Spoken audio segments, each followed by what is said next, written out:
What's on, ladies and gentlemen? My name's Ross, I like games, and today we need to take a look at some of the new cards from Starter Deck 13. These cards from Starter Deck 13 are starting to look ridiculous. Now, they're a little bit combo-y, I grant you.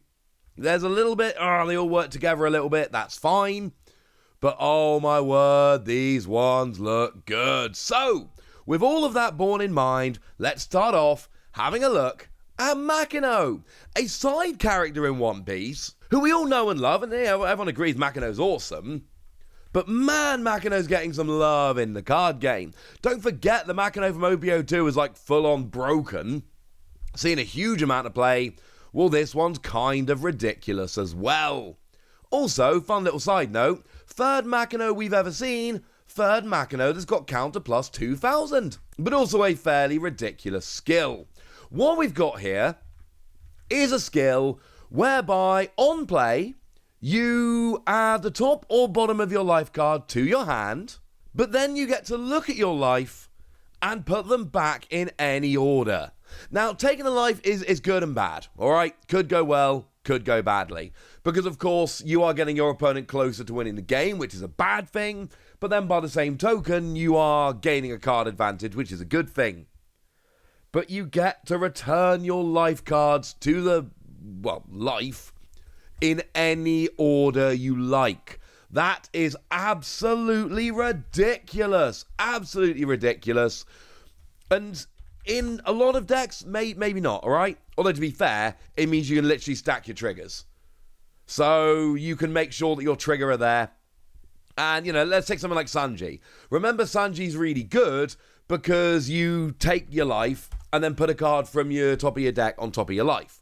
You're basically cycling through your life. It's very good. Sees a bunch of play.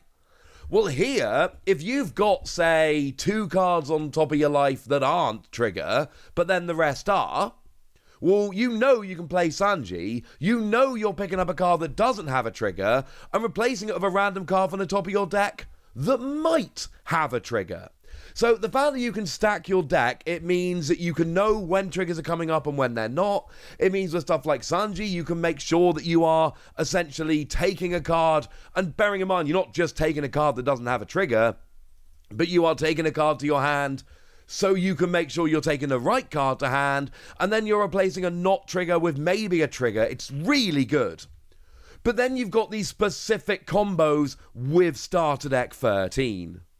Like the Little Ace that I showed you the other day, the 2 cost, whereby you can trash this character, look at the top card of your life, and if it's a 5 cost ace, you can play it, and then your leader gets 2000 power. Well, here, this allows you to, in basically any yellow deck, try and make sure that 5 cost ace is in fact on the top of your life, whether you can see it or not. Which is absurd. And there's a good chance there's going to be more in future. This is why I think this is so ridiculously good at this point. Because you've got that combination of, firstly, you can stack your triggers and know which cards you can take from your life and which ones you can't, etc. And then secondly, you've got these specific combos. Makino is ridiculous. But that's not all we've got here. How about Emporio Ivankov? 3 cost, 4000 power, counter plus 1000 with blocker, which is quite nice. We like this. But then on play, you can trash the top or bottom card of your life, and then reveal a 5 cost character from your hand and place it face down on the top of your life. So you're not really losing any life here. That's very important. You don't end up with less life than you had. And actually, as a really important side note here, the cards are going on your life face down.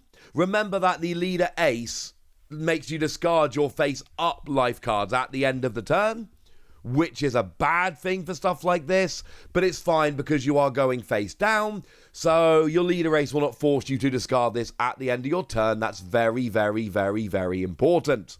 Cool? Cool. So you get to put a 5 cost card on top of your life. And that's, again, outside of all the combos we've got with stuff like Baby Ace, which is really very good. And, of course, we got ourselves a lovely blocker here as well, which isn't too shabby. And this all adds up quite nicely. Hey, want another good blocker? How about Curly the Dan? What we've got here is a 5 cost, 4000 power, counter plus 1000.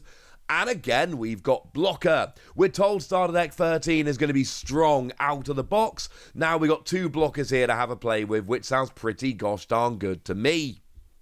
And then we've got on play up to 1 of each of 2-cost Sabo, Porcus the Ace, and Monkey the Luffy from your hand. Yes, this is a 5-cost character that in theory will allow you to play free characters for free. That is absurd. Now, as a side note, I've already mentioned Baby Ace a couple of times. We've not yet seen a 2-cost Sabo or Luffy. Now, that's not to say that we're not getting Sabo and Luffy. I think we are, incidentally. We've just not seen them. It seems weird to have this skill, but then not also have, 2-cost Sabo and Luffy.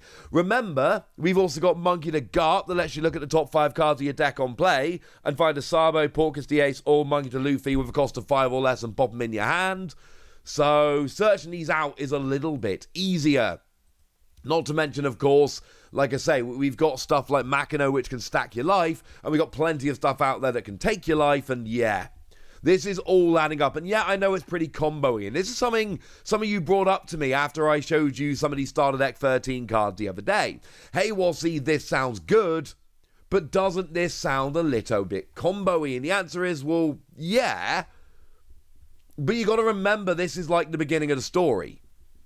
This is the time we're getting this starter deck, and we've already heard that like OP07, which has not been revealed yet, is going to combo quite nicely with this. So yeah, sure, at the moment a lot of these cards look a little bit like, well, hang on a second, they're all very clearly designed to be played together, and yes they are. But over time we are going to see things a little bit differently. We're going to be getting a bunch of extra cards, extra characters, extra everything. And over time, things are going to get a little bit easier. As a side note, we do actually have a 2-cost Luffy. Just putting that out there. We've actually got a couple of 2-cost Luffy that can be used here. We've got the Luffy from OP01, the 2-cost, which will work very nicely with this. Can be played for free. Or we've got the 2-cost green Chibi Luffy, the promo. And I know that they're not yellow, but obviously you could always play a dual color deck, and then Curly the Down will allow you to play this. Is it something you're going to do? I don't know. Maybe, maybe not. That's not the point. The point is here that we do have the option of doing that if you so wish. So do remember, dual color decks are absolutely a thing. And if you go dual color, we've already got some other 2-cost Luffy. No Sabo yet. But again, there's every possibility that in the future we do. You have been warned. So yeah, you've got to have the characters in your hand for Curly the Dan, which is a problem. But you're potentially playing free 2-cost characters with this 5-cost, which not for nothing is also a blocker that you probably want on the field. That sounds pretty gosh darn good to me. Oh, and as it's a free brothers, come on, we've got to have a Shanks card in here. Also, they're doing this thing they do again, which I adore that they do this, whereby this is a Sabo, Luffy, and Ace deck, which means that all the characters in this deck are going to have connections to them, and this just makes me really happy. So Shanks, 7 cost, 7,000 power, no counter. On play, put one of your face-up life cards face down. If your opponent has 7 more cards in their hand, trash the top card of their life. Now, there's 2 things to say about this card, both of which are very true and very important. Number 1, this is phenomenal. This is a character card that it's got 7,000 power, so it's a really good attacker. But on play, you trash a card from your opponent's life. That is ridiculous. That's true, right? The other important thing to say, which is equally as true, this is a very difficult skill to actually get working. This is not one that is going to fire all that often. Okay? Cool. Now, I've had a bunch of questions about this already, and yes, it is very clear on the card, you do have to turn a face-up life card face down. That is a requirement of the skill. Essentially, the way One Piece cards are written, the stuff in bold with the colon is essentially what you must do to activate the rest of the card. So first, you got to play it. Then you've got to do the stuff in bold, which in this case is turn a face-up life card face down. Then you get to the rest of the card. If you don't do the stuff in bold, you never get to the rest of the card in the first place. That is really, really important. And yeah, this is another one where you're looking at it and going, oh, so it's only going to work in Starter Deck 13. And now, yes, because we've not really had face-up life cards being a thing. But we will get more in the future that do, and that's the point, which is pretty important. As a reminder, don't forget we got Luffy, that Don X2, activate main once per turn, discard a card from your hand. And then if you've got 0 life, you can put 2 cost 5 characters from your hand or trash to your life face up. At which point, yes, Shanks will absolutely activate. Or we've got Ace here, Don X2, activate main once per turn, look at the top 5 cards of your deck, add a 5 cost character from there to the top of your life face up. Remember, Ace also makes you trash the remaining cards at the end of your turn. But yeah, that's another one that will work very nicely indeed. Or Sabo. Don X1, activate main once per turn. You may add one of your cost 3 or higher characters with 7,000 power or more to the top of your life face up to give up to one of your characters 2,000 power until the start of your next turn. As a side note, this actually works really nicely with Sabo here because, of course, you use this, you play this, you trash one of your opponent's life, you can then use Sabo to put this back on top of your life, get it back, and then assuming you've got another card on top of your life, you can then use this again. So you can use this, it's a little bit slow, it's not going to necessarily be an every turn kind of thing, and if you can get 2 in your hand, that's brilliant. But the point is, you can use this to essentially get Shanks back into your hand by putting it on top of your life, and then when your opponent takes the life, this goes back to your hand and jobs are good. And there are some fun combos that are going to be made with this Shanks card. And remember, there will be more times in the future where stuff like this comes out and stuff like this can be used, and that is very, very important.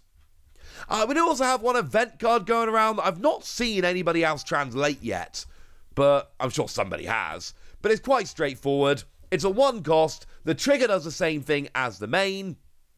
And the main says, you look at the top 5 cards of your deck when you play this and find yourself a 5 cost or lower, Sabo or Porcus the Ace or Luffy, put it into your hand, and then put the remaining cards on the bottom of your deck in any order you like. Pretty standard 1 cost searcher, but yeah, pretty gosh darn nice. Remember, it is only 5 cost or lower, so it will get any of the ones we've seen so far. We've not seen any Sabo, Ace, or Luffy from this deck that have more than 5 cost. It seems to be a thing in the deck, and again, if you look at a bunch of the cards and how they work, there is a real 5 cost theme going on, so I wouldn't expect to get them. But this just basically makes it a little bit harder to bring in other Luffy, Sabo, or Ace cards, especially in dual-color decks. Some of the bigger, fancier ones are not available to be searched with this, which I kind of understand. You know, think about the one from Starter Deck 10 that's got Rush, and when your opponent activates Blocker, you get to just KO one of their 8k characters. Yeah, you can't search this one out with that, unfortunately. So if you wanted to play a dual red and yellow deck, you can, but you can't use this event to search for that Luffy. These are good cards that you need to be aware of. And even if Starter Deck 13 itself isn't going to be a tournament-winning deck out of the box, that would be a turn-up, frankly, there are some very, very powerful cards in here that do look a little bit broken. Right, that's what you need to know, and now it's over to you guys. Tell me what you think about Starter Deck 13. Tell me if you think it looks as good as I do. Tell me anything you want to tell me in the comment section. Go nuts! Be nice. And then make sure you like this video, subscribe to this channel, follow me on Twitter at TheWasi. That's where we talk about One Piece and card games and all kinds of fun things. And please do consider checking out patreon.com/PTCG Radio, where you can support the channel, get some bonus podcasts and all kinds of fun things. But by far the most important thing, as always, look after yourselves till next time, would ya? Thank you very much for watching. My name's Ross, and you've been watching Wossy Plays.